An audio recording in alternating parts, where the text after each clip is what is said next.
क्रिस्तु में अति प्रिय शिष्टेश एवं बच्चों, आज का पहला पाठ में हम लोग आदि पाप के बारे में सुने हैं। आदि पाप का हम लोगों के पास क्लियर समझ होना चाहिए।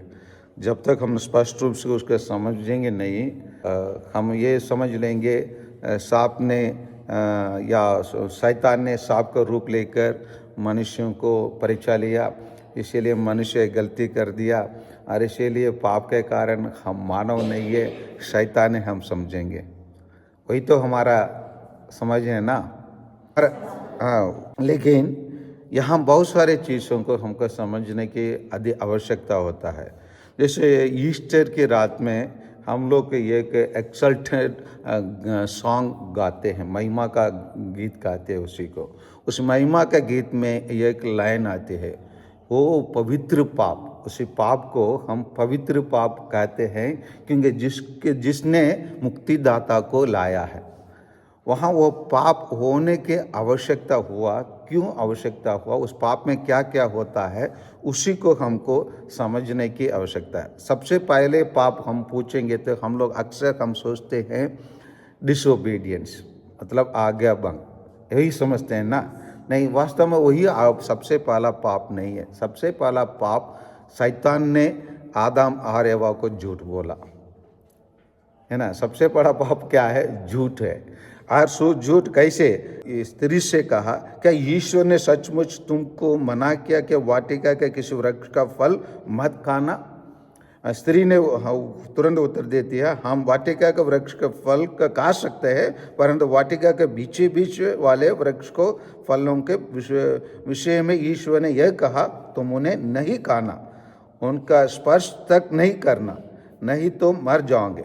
यहाँ पर भी देखिए ना, है ना, पिता ईश्वर ने उनसे कहा नहीं खाने के, तो कहा।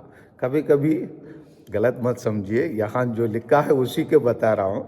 स्त्री लोग जो इस चीज़ को बढ़ाकर बताने की आदत होता है, या प्रभु यीशु ने खाने के लिए तो नहीं कहा, और ये क्या भी बोल रही है, स्पर्श तक नहीं करना, ये भी बताए। ये बताए क्या? प्रभु ईश्वर ने बताया क्या?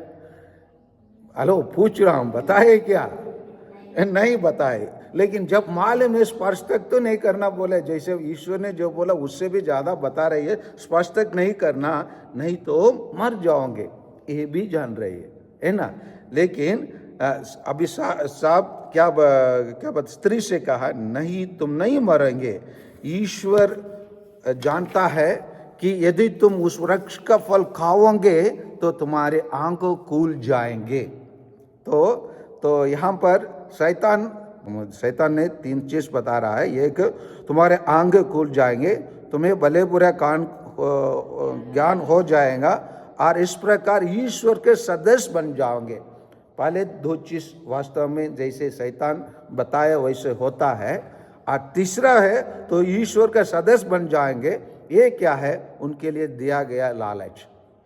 अभी यहाँ पर हम देखते हैं झूठ का पाप होता है, झूठ बोलने का पाप होता है, और आज्ञा भंग का पाप होता है, और या लालच का पाप होता है। यहाँ पर स्त्री लोग कभी कभी अक्सर 90% लव अफेयर में फंसने वाले लड़के सब क्या में बसते हैं? यही पाप में बसते हैं। आप देखें ना, अब स्त्री को लगा उस वृक्ष का फल स्वादिष्ट है। कोई भी लड़की से पूछेंगे वो कितना अच्छा था शादी के पहले, है ना, और प्यार करने के पहले, है ना, वो लड़का के अन्न से कोई भी नुस्ख नहीं निकाल पाएंगे। और उसको बोलेंगे वो तो सोना है, चांदी है, वो मेरा हीरो है, उसके बिना मैं क्या ना, लड़की लोग, है ना, है ना, है ना। इसीलिए वहां पर अब उस स्त्री को उस वृक्ष का फल स्वादिष्ट लगा, वह दिखने में सुंदर, दिखने में वो हीरो, समझ में आ रहे हैं ना, सीखने में सुंदर। आज जब उसके द्वारा ज्ञान प्राप्त होता है तो वह कितना लोभावान है। अब सोच ही रहे थे ना, वो लड़का मेरे के मिल जाए है, मैं कितना, है ना, अच्छे घर में रह जाएंगी, कितने अच्छे से मेरे को वो देखभाल करेगा। इसी प्रकार, है ना, कितना लोभावान है। इसलिए उसने फल तोड़कर खाया, है ना। शैतान ने तोड़ के नहीं दिया, कौन तोड़ा? वो तोड़ा। और उसने पास खड़े हुए अपने पति को भी उसमें से दिया और उसने भी खा लिया। अभी ईश्वर ने ये चेतावनी दिया ना, पुरुष को क्या करना था? नहीं नहीं, हमको ऐसे नहीं करना है। बोलना था नहीं बोलना था? बोलना था, नहीं बोला, और इसीलिए उसने उस पाप किया। और हम पर आगे देखते हैं, तब दोनों के आंखें खुल गई, जैसे उन्होंने बताया आपके आंखें खुल जाएंगे, खुल गई, और उन्हें पता चला वे नंगे हैं। नंगे हैं मतलब अभी उनको भले बुरे के ज्ञान भी मिल गया। अभी उन लोग पहले भी तो नहीं पता चला उन लोग नंगे हैं, अभी पता चला उन लोग नंगे, भले बुरे के ज्ञान उनको मिला था। इसीलिए उन्होंने अंजीर के पत्ते जोड़ जोड़कर अपने लिए लंगोट बना लिए, बताया जाता है। लेकिन तीसरे बात जो बताया, तुम ईश्वर के सदस्य बन जाओगे, वो तो नहीं बने। ईश्वर ने ऐसे उनके समान, तो क्योंकि हम लोग 1:26 में पढ़े थे, ईश्वर ने मानव को किसके रूप बनाया? अपने प्रतिरूप बनाया, प्रतिरूप बनाया। लेकिन प्रतिरूप को पूर्ण रूप से प्राप्त करने के लिए मानव को एक एक कदम अपने जीवन में उसके और आगे बढ़ना है। और वो आगे बढ़ के उनके पास आने के लिए ईश्वर ने उनको इंग्लिश में कहते हैं फ्री विल दिया, स्वतंत्र इच्छा दिया, स्वतंत्र रूप से निर्णय करने की शक्ति दिया।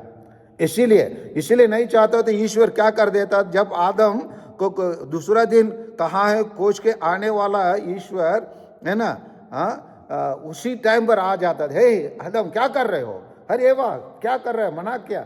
जैसे हम लोग जब बालक बच्चे थे, जब घर से बाहर निकल के मिट्टी उठाकर खाते थे, खाए होंगे ना सब लोग हैं, तो हमारे माँ बाप क्या करेंगे, दौड़ के आएंगे, दो लगाएंगे, एक मुंह में मारेंगे।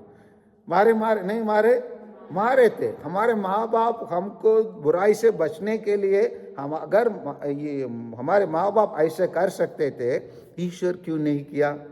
ईश्वर ने अपने मुक्तिदाता को भेजना चाहा, अपने पुत्र को, अपने प्रेम का है ना पूर्णता उसका बेटा है। इसलिए हम लोग 3:16 में संत यूहन्ना के सुसमाचार में हम पढ़ते हैं, ईश्वर ने संसार का इतना प्यार किया, उसने उन्हें अपने इकलौते पुत्र को हमारे लिए अर्पित किया। ईश्वर अपने इकलौते पुत्र को भेजने के लिए इस पाप अनिवार्य बना, और इसी कारण से ईश्वर ने वहीं पर क्या नहीं किया, रोका नहीं तो रोक दिए होते, और आदम एवाल केवल इस दुनिया में अभी तक अकेले रह जाते थे। ईश्वर अपने योजना पूरा करने के लिए कभी कभी इधर उधर कुछ होने देते। जैसे हम खेल खेलने के टाइम पर कुछ नियम बना देते हैं, अगर नियम नहीं बनाते तो ये जैसे फुटबॉल खेलने के टाइम पर ऑफ साइड रहता है, ऑफ साइड नहीं रहने से जो मजबूत टीम क्या कर लेता है, बार बार गोल मार देंगे।